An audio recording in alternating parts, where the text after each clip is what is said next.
गर्मी आ गई है, गर्मी के लिए अगर कॉटन में 2 पीस 3 पीस शॉर्ट कुर्ती कुछ भी ढूंढ रहे हो, मेरे पास आपके लिए बहुत बड़ी आइटम आ चुकी है। ये देखिए माल भरपूर उतर चुका है फुल डिजाइनिंग के साथ।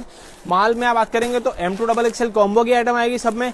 कॉटन में हल्का भारी हर एक चीज क्वालिटी अवेलेबल है, जैसा रेट वैसा क्वालिटी। आपको भी मालूम है रेट के हिसाब से ही क्वालिटी मिलता है। ये देखिए 44 प्लस लेंथ वाला क्वालिटी आएगा। ये वाला कुर्ती पैंट 2 पीस आएगा, 44 प्लस लेंथ का कुर्ती है।